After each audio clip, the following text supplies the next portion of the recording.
Hi, welcome. This video is dedicated to helping you figure out how close you are to the end of your perimenopausal journey. The transition can last up to a decade, and when you're struggling with numerous symptoms and discomforts, one day can seem like a month, so 10 years can feel absolutely impossible. Any clues that can help predict when perimenopause will end is a blessing in my books. It is so much easier to cope when you have an end date.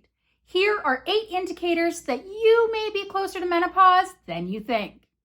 Number 1, skipping periods. Further into perimenopause, you will transition from erratic periods to skipping periods altogether, going anywhere from 1 month to several months between cycles. The length of time between cycles seems to correlate with how close you are to menopause. So if you're going several months between your cycles now, congratulations, you are likely nearing the end of perimenopause.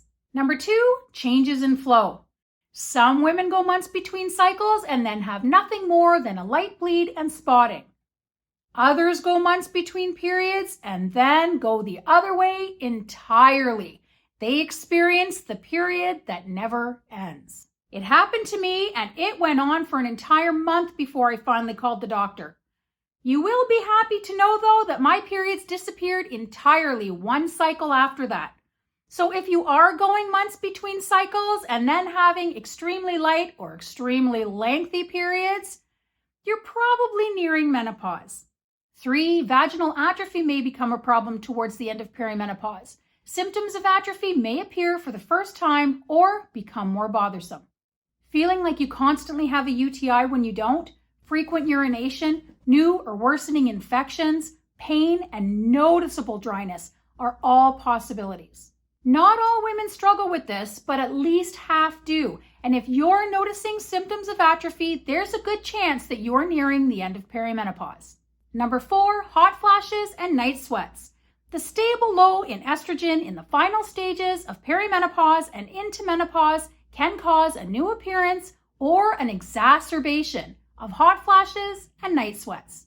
I've personally noticed an increase in the severity of my hot flashes now that I'm in postmenopause, and they most definitely started to pick up in late perimenopause. If you're noticing that your slightly warm moments are all of a sudden becoming all-out full-body bonfires, or that you're all of a sudden really overheating and sweating in the middle of the night when you're supposed to be sleeping, there's a good chance you're in the home stretch and menopause is close.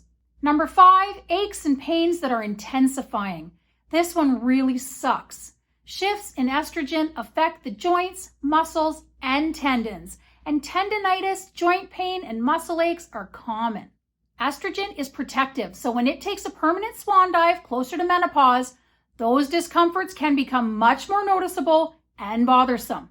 If you're noticing an increase in pain, it could mean that you're in the end stages of perimenopause. Number 6, insomnia and fatigue. These can occur at any stage in perimenopause and postmenopause, but many women notice a marked increase in sleeplessness as they near menopause. This is sometimes due to increases in hot flashes and night sweats, but can occur for no apparent reason, and extreme exhaustion usually follows. If you find yourself really struggling all of a sudden with sleep issues and fatigue, and you're having a problem navigating through your day, there's a good chance that you may be in late perimenopause. Number 7, incontinence. This can occur due to childbirth and weak pelvic muscles, but if you didn't suffer with this previously and it's just begun, or you've had it all along and you're noticing that it's really beginning to worsen, there's a good chance that your estrogen is at a stable low now and you're nearing menopause. Incontinence usually comes with atrophy in late perimenopause. Number 8, depression or anxiety that appears or intensifies. Both of these can and do cause problems in all stages of perimenopause and even into postmenopause. But many women notice a new occurrence or an exacerbation of anxiety or depression as they near menopause. Some of you may notice that you're transitioning from functional anxiety to uncontrollable anxiety and even panic attacks, or that it all of a sudden feels like you're unable to crawl out of a severe depressive state. If you are noticing these concerning changes to your mental health as you progress through perimenopause, number 1, make sure to see a doctor. And number 2, it may be due to tanking estrogen and you may be close to menopause. Now, when I say you're nearing the end of perimenopause, I mean that you're likely in the last year or so. You do still have to go an entire 12 months without a period to be considered menopausal. But knowing that you're in the last year or two of a possible decade-long transition was very comforting to me, so I imagine that it will more than likely bring you some comfort as well. I hope you all reach menopause quite soon and find postmenopause much, much easier. Where are you on your journey? Let me know in the comments what stage you're at and how you're doing. I wish you all health, happiness, and peace of body and mind during your menopausal transitions. Check the description of this video for links to my support group, Instagram, and merch store, and subscribe for more videos on menopause. Thanks for watching, everyone. I will see you all in the next video. Bye for now.